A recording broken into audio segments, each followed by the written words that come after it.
Good evening, dear students of class 10. Today I am going to send you the complete explanation of the poem Third, A Tiger in the Zoo by Leslie Norris. The first stanza, he stalks in his vivid stripes the few steps of his cage on pads of velvet quiet in his quiet rage. Dear students, rhyming scheme of the first stanza A B B.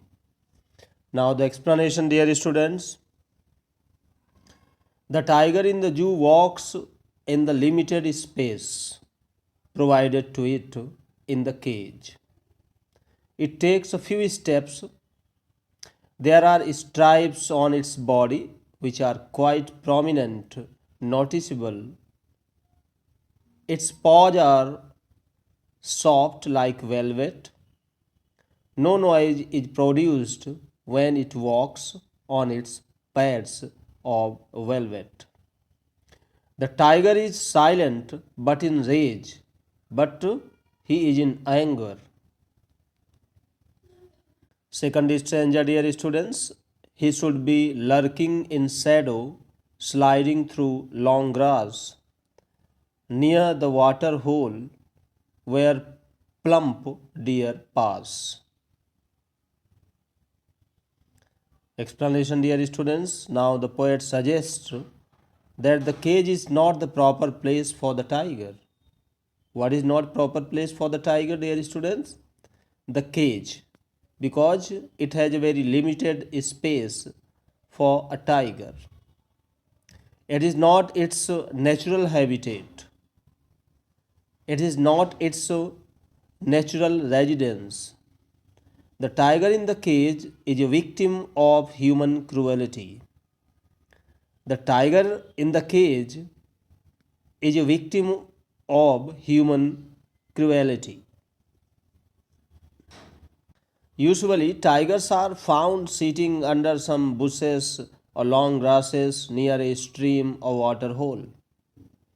As soon as they see their prey, like deer, coming there to drink water, they slide silently through the grass and kill them. The poet wants to convey that this tiger should be there in the forest, its natural habitat. Now, the third stanza, dear students, he should be snarling around houses at the jungle's edge, baring his white fangs, his claws, terrorizing the village.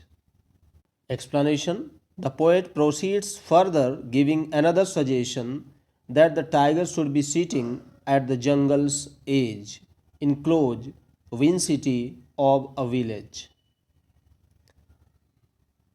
Vicinity means area. It should be terrorizing the people passing that way by showing its sharp teeth, baring its claws, and producing low sound of anger. Just like.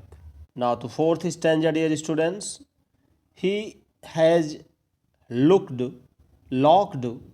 in a concrete cell, his strength behind bars is talking the length of his cage, ignoring visitors.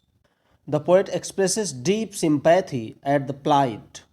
Plight means unpleasant situation of the tiger that is imprisoned in a cell made of concrete, mixed material like cement, sand, and small pieces of stone and water. He cannot come out of it because strong bars fixed at the concrete cell stop him.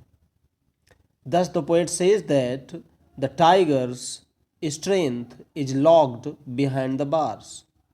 The tiger shows no interest in looking at the visitors. Rather, he keeps on stalking, that means walking, in angry and proud manner in the limited space of the cage. Now, dear students, the last stanza. He hears the last voice at night, the patrolling cars, and stares with his brilliant eyes at the brilliant stars. Now, the explanation of the last stanza, dear students. The poet again takes the reader to the cage where the tiger is sitting, feeling unpleasant and restless, not feeling comfort. He hears the sound created by the patrolling cars of the Jew authorities. He shows no interest in them and he stares at the shining stars with his brilliant eyes. Thus, the poem ends up at the point where it had started. The poet raises a moral issue here. He intends to present a strong case against the cruelty on animals which are kept in cages.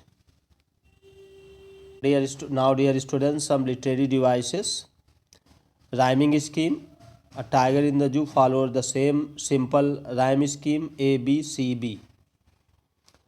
First, personification, figure of speech, poetic device. This poetic device is used to bestow human qualities on something that is not human. In this poem, the poet uses the device of personification with respect to the tiger that is mentioned in the title of the poem. He refers to the tiger not as it but as he. So this is example of personification. Now second literary device, dear students, metaphor. This poetic device is used when a covert comparison is made between two different things or ideas. In this poem, the poet uses the device of metaphor in the third line of the first stanza.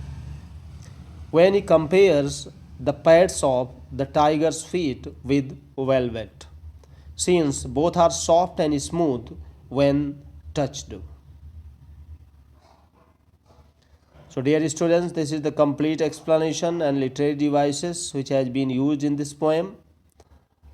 So, thank you, dear students, and listen this explanation to enhance your knowledge. Thank you, dear students. Good night. Bye bye.